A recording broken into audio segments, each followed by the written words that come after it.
Good evening, and thank you so much for joining us. You are watching the 9 at Night. I'm Stephania Jimenez. Tonight, what should have been a fun weekend of basketball in Marble Falls ended with frustrations, questions, and an investigation. This is after what appear to be racist noises were heard being shouted at an East Central ISD basketball player while she was shooting free throws. An East Central basketball star went on Twitter and said the incident was, quote, sad, heartbreaking, and uncalled for. At the time, East Central was in Marble Falls playing its team. Right now, there's video going around on Twitter where you can clearly hear some of the insults being hurled against the basketball player. I just see this memorial scholarship is basically an extension of McKenna. Oh, we apologize for that. That was the wrong sound right there. That was about Uvalde, a victim from Uvalde, which you also see here. Now, ECISD says that there's an investigation underway to figure out who took part in that behavior. The district says that they have been in contact with the basketball player and her family and are working together. And we're going to have more on this and give you more details on the Nightbeat tonight at 10 o'clock. Now we're learning more about the busing of migrants out of Texas. Governor Greg Abbott confirming more than 13,500 asylum seekers were bused to sanctuary cities. That practice began around April. Most of the migrants were bused to Washington, D.C., others to New York City, Chicago, and most recently, nearly 100 people were sent to Philadelphia. These migrants are here legally, by the way, and they're here as part of the asylum process. A 10-year-old girl suffering from dehydration and high fever was on one of those buses.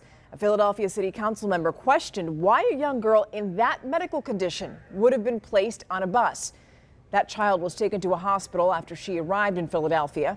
The Texas Department of Emergency Management says that Texas has spent about $26 million on those trips. More news around Texas tonight. One of the highest courts in the land dismissed a challenge to Texas state legislative maps that critics say intentionally dilute minority voting power and created in an illegal racial gerrymander. State Senate District 10 is at the center of this dispute that's in Fort Worth. Challengers say the map was redrawn so that it would be more Republican. A panel of judges on a district court say that the challengers had no evidence to support their claims. Voting rights groups wanted the Supreme Court to take up that case. Road rage may be the motive for an overnight shooting that sent a man to the hospital, and now police are looking for the shooter. This happened at the intersection of Roland Road and J Street around 1 in the morning, which is on the east side. Officers found the victim with a gunshot wound to his back. He told them that he was shot by someone in a white truck while driving home from work, but police didn't find a suspect or even a crime scene. But we're told that police responded to another call for a shooting in the 700 block of Chickering, and that's where the victim said that he was with his girlfriend sitting in a car when someone in a white vehicle fired several shots, and they chased the victim as he tried to get away. Now, on a lighter note, we're going to take things outside. Yes, we are going to have to keep the warm coats handy this week. Here's meteorologist Adam Caskey with your forecast. More dampness tomorrow on your Tuesday. I think some scattered light rain coming and going intermittently again for the first half of the day and then tapering off into the afternoon and evening. A little bit warmer than today, but still well below average. 44 in the morning, 50 at noon, and then a high temperature of only 54 degrees, whereas the average is 70. Wednesday, mostly dry, but still gray, a stray sprinkle or two. 61. Thanksgiving, we're looking at upper 60s, so warmer and closer to average for this time of year. However, cloudy and at times damp with some scattered areas of rain likely to develop. We'll get more clarity regarding that Thanksgiving Day system and even the day after as more data comes in. But right now, anticipate some dampness all the way through the end of this week. But by this weekend, that's when we clear out with sunshine returning. I'm keeping an eye on those 70s. All right. You know, and the cold that we've been facing was no match for Pancho Claus or any of the volunteers at the 13th annual Thanksgiving in the Barrio on San Antonio's west side. Happy Thanksgiving. One table one. There you go. Volunteers gave 400 families bags with all the fixings and along with vouchers to buy turkeys to enjoy their very own Thanksgiving. Founded by the late labor leader Jaime Martinez, this year Thanksgiving in the Barrio was held at the church that he attended, and that would be the Immaculate Conception Catholic Church. Organizers say that inflation has made the need this year even greater in an area already considered one of the poorest in the city. And the countdown is on for yet another Thanksgiving celebration. San Antonio is preparing to welcome more than 25,000 people for its annual Raul Jimenez Thanksgiving dinner. Hundreds of turkeys were donated yesterday. Volunteers are preparing the side dishes and decorations this week. For the first time in almost 2 years, the dinner is going to be held in person at the Henry B. Gonzalez Convention Center. Food and entertainment is going to run from 10:30 a.m. to 3 p.m. Thursday. Now, if you're planning to travel for Thanksgiving, you're not alone, which is a problem. AAA predicts that 49 million people are going to hit the roadways to visit family for the holiday. So when are the best times to travel? We're going to get right to it. AAA says the best times are before 8 in the morning or after 8 at night. They say Wednesday is going to be the worst travel day with the highest increase in volume.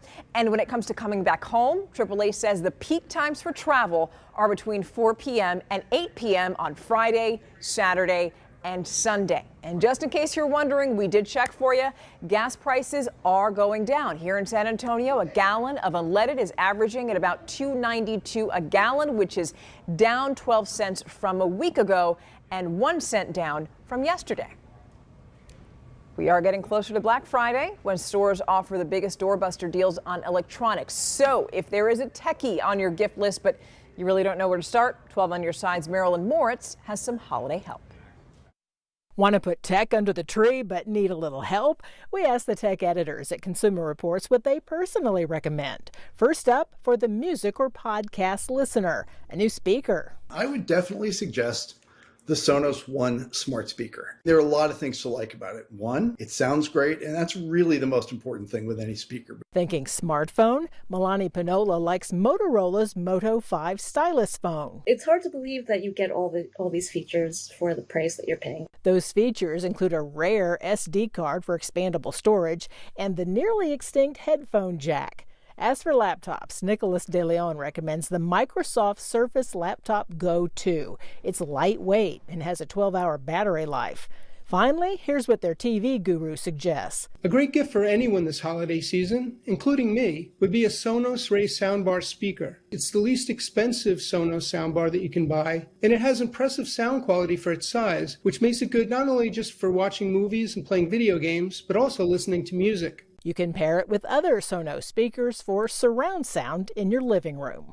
You don't have to wait until you're finished with the turkey and pie to shop the Black Friday sales they're on. But if you're worried that the price will drop after you buy, keep in mind stores like Target and Best Buy will refund the difference. Marilyn Moritz, KSAT 12 News. Target and Best Buy refund the difference. Keep that in mind. Now, coming up on the Nightbeat, we're going to discuss a push to change the face of law enforcement. The reality is it's a profession that was built by and for men.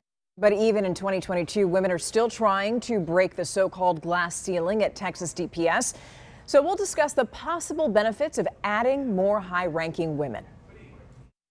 I just see this memorial scholarship is basically an extension of McKenna.